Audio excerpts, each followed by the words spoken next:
Eh bien, salut tout le monde, c'est Plein Gaz avec Mathis. On se retrouve aujourd'hui pour une toute nouvelle vidéo, le top 5 des pires accidents en Formule 1. On se retrouve tout de suite après l'intro.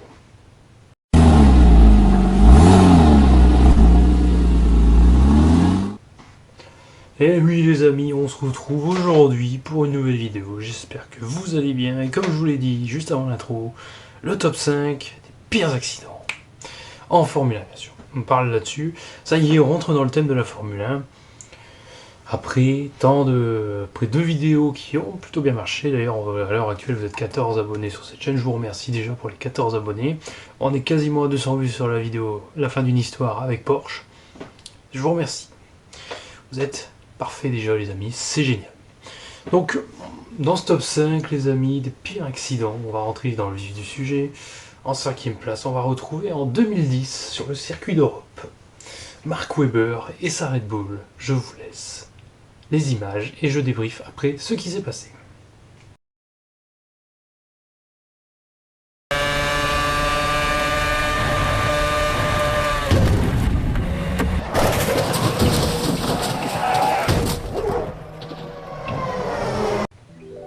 Voilà les amis, comme vous avez pu le voir, Mark Webber a fait un vol plané limite, on peut le dire. S'est envolé longtemps en l'air, je crois qu'il est resté plus de 5 secondes en l'air avant de ratterrir dans les barrières. Donc ceci se passe en Europe, sur le circuit d'Europe de Valence, donc l'ancien circuit de Valence qui aujourd'hui est à l'abandon. Donc les circonstances sont simples, c'est que vous avez vu sur la zone de freinage, c'est tout simplement devant Mark Webber, la Caterham. Alors, il me semble que c'était Vitaly Petrov. De Vitaly Petrov, enfin oui, ça doit être ça. Attendez, en 2010, qui conduisait chez Caterham. Enfin, ça n'a pas de sens, mais la Caterham qui est devant Mark Webber se décale au freinage. Et à savoir que maintenant, en Formule 1, si vous vous décalez au freinage, vous avez 5 secondes de pénalité, encore si c'est des décalages comme ça qui coûtent rien en termes de dégâts. Si c'est des décalages qui coûtent cher en termes de dégâts, vous prenez 10 secondes, voire même un drive-through, qui peut vous pénaliser largement. Donc là, la Caterham se décale littéralement au freinage. De toute façon, on le voit, Mark Webber ne peut l'éviter parce qu'elle freine brusquement. Et on voit ensuite Mark Webber qui s'envole, des débris projetés à des kilomètres. Des kilomètres, c'est une façon de parler, mais bien sûr. Voilà, l'analyse que je fais, c'est que l'erreur fatale, c'est de la Caterham de freiner brusquement en plein milieu de piste. Sachant qu'il y avait drapeau bleu, en plus. Voilà. Donc voilà pour mon analyse sur Mark Webber. Il est horrifiant quand même celui-là, sachant qu'il n'y avait pas énormément de sécurité en 2010. Puisqu'il faut rappeler que maintenant on a un système Halo qui est arrivé en 2018. Je reviendrai sur les circonstances plus tard. Donc voilà. Maintenant on va passer au 4e accident. Le 4e, il est tout simplement celui de Spa en 2012. Et ben celui-là, il est effroyable aussi, parce que c'est tout simplement le premier tour de Spa. Je vous le laisse la vidéo. J'ai mis les on-board et j'ai mis l'extérieur vu d'un spectateur.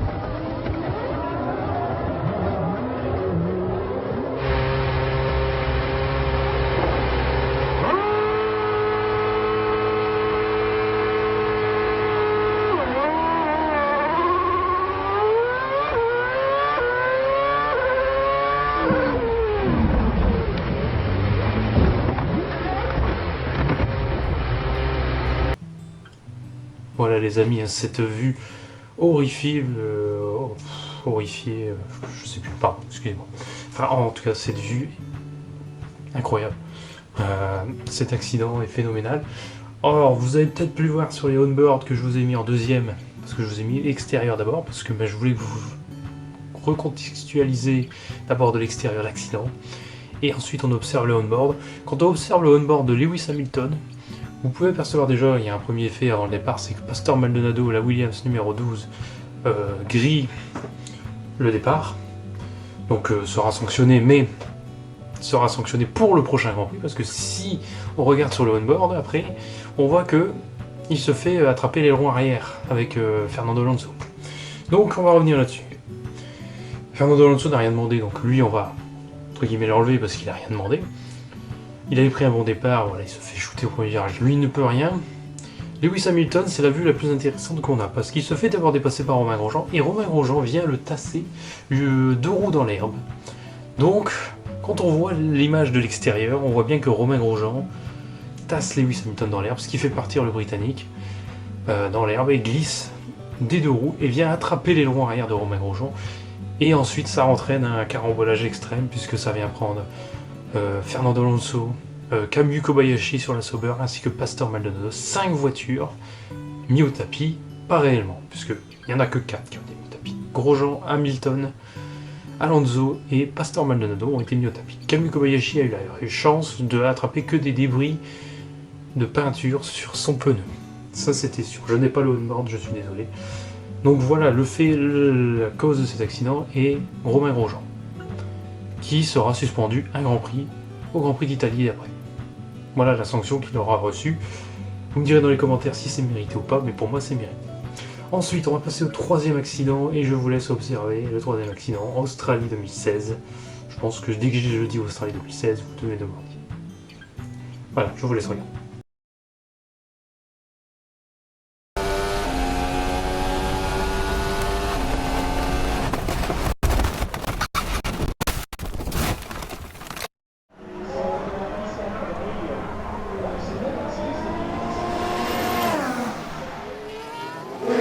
Is he okay?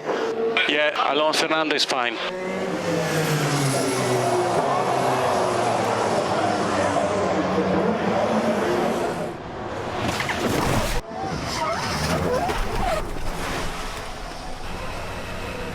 You are flying and you are bouncing around and you see the sky, then you see the ground, you see the sky, and you know exactly where you are and you keep moving, you want to stop. Then the car stopped, I saw a little space to go out and I said I go out quickly and my mom will watch TVs. Et oui, comme vous avez pu le voir, Fernando Alonso a fait un vol plané également sur Esteban Gutiérrez. C'était la première saison de Haas avec son ancien duo de pilote, Gutiérrez, Grosjean. Et cet accident est tout simplement le plus marquant aussi du début de saison, puisqu'on est au premier Grand Prix. Et la sécurité était encore en cause, puisqu'en juillet 2015, nous perdions Jules Bianchi, 1 an et demi dans le coma après son accident au Japon en 2014. Je n'ai pas... C'est pour moi le pire accident, mais on ne le mettra pas, parce que par respect, forcément. Et puis, de toute façon, je vais me faire strike là-dessus, et puis c'est pas très beau à voir. Donc voilà. On a bien vu que là aussi c'est un problème sur la phase de freinage de Gutiérrez qui freine au milieu de piste. On a déjà vu des mouvements comme ça. Comme je vous ai déjà expliqué, la sanction était simple, mais Gutiérrez, il me semble, n'a pas pris de sanction. Enfin, il me semble, a pris des points sur sa super licence, mais je n'ai pas vu pris des points de... Oh, moins sur le permis, pardon, pas super licence. La super licence, ça n'a rien à voir avec les points de permis. Mais donc voilà, il y a eu ça. On voit bien qu'il se redécale pareil au freinage, et puis là, Alonso s'envole. Quand on voit l'état de la voiture, c'est incroyable. On se demande comment il fait pour s'en sortir quand on voit l'état de la voiture. Et vous avez peut-être entendu un peu l'interview. Il parle qu'il s'est dépêché de sortir, notamment il parle également de miracle, mais il s'est dépêché de sortir aussi parce que sa maman regarde les courses. Et oui, parce qu'en Formule 1, vous avez beaucoup de choses comme ça. Donc voilà, la faute ici c'est Gutiérrez, on la voit très bien. Décalage au freinage encore une fois. Très très dangereux. Aujourd'hui encore, il y a quelques décalages au freinage, mais on a quand même des pilotes qui sont assez réactifs des fois, donc ça évite les accidents. Mais voilà, Alonso, miraculé, en Australie 2016. Le numéro 2 maintenant, le deuxième. Nous sommes en 2018, lors de la deuxième séance d'essai libre de Monza, et je vais laisser Julien Febvreau et Jacques Villeneuve vous expliquer l'accident juste après, mais le on-board d'abord de Marcus Ericsson en 2018 à Monza.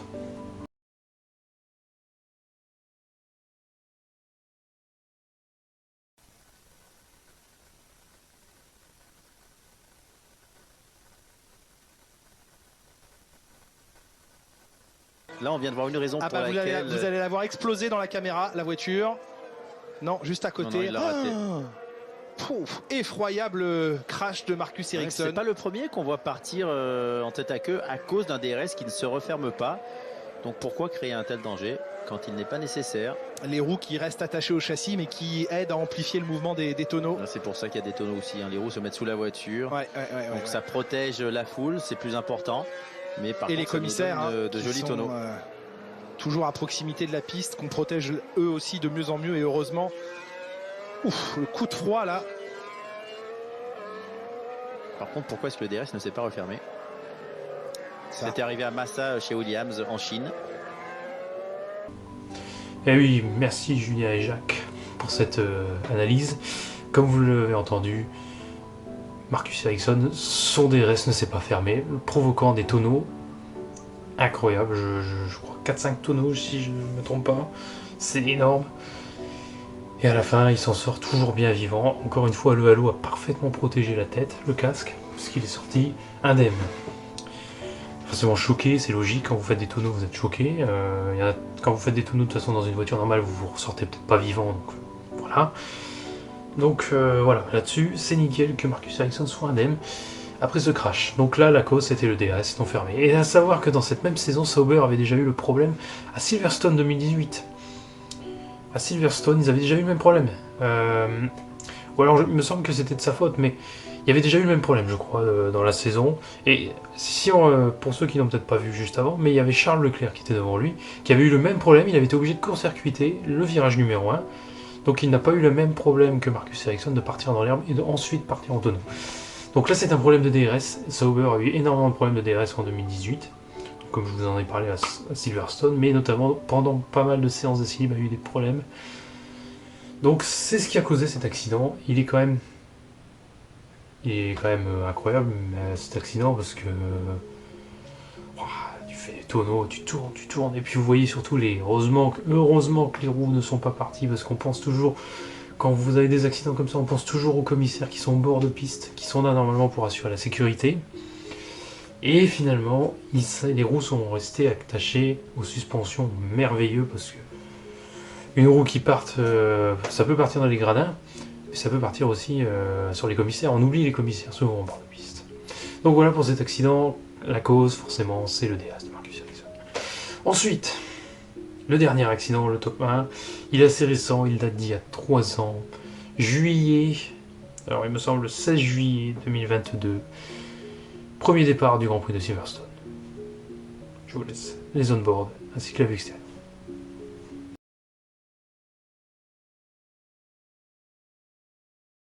Great news, starting in 9th place, the red and white Alfa Romeo. Nicholas sounds like he was stuck up against the backside. Well, you can imagine, no one's prepared for that. And look at the violence of that. I tell you, what that does show, though, is the halo in action, doesn't it? Et oui les amis, vous avez bien vu, Guan Yu Zhou s'est complètement retourné, mis à l'envers, il a fait une bonne 50aine de mètres à l'envers avant d'atterrir derrière les murs de pneus dans les gradins. C'est, comme vous avez pu voir sur les on-board, un sandwich Russell-Gasly, un sandwich Russell-Zhou, pardon, qui est sur Pierre Gasly, qui empêche simplement le français de passer. Donc le français touche Guan Yu Zhou, et Guan Yu Zhou d'abord fait une virouette à gauche et à droite, et ensuite se retourne. Donc forcément, part tout au long de la fin du premier virage, dans les barrières, passe au-dessus, d'abord est à l'envers tout le macadam, tout le gravier, et puis passe au-dessus les barrières, et atterrit tout simplement dans la grille derrière. Par chance, il n'y a pas eu de casse physique, donc il n'a pas été touché physiquement, chanceux de rien avoir. Comme on a pu le voir, franchement là c'est une circonstance comme ça, c'est un accident de course. De toute façon, Pierre Gasly n'y peut rien. George Russell n'y peut rien non plus, hein, il voulait juste défendre sa place. Et puis il y avait Nicolas Latifi qui avait pris un excellent départ, qui partait 10ème, qui passait entre les deux. Donc Pierre Gasly s'est dit, je vais essayer de faire la même. Parce que du coup, c'est pas possible. Voilà. Donc cet accident est horrifique. C'est le numéro 1 que j'ai choisi. Et voilà, je vous le remettrai à la fin.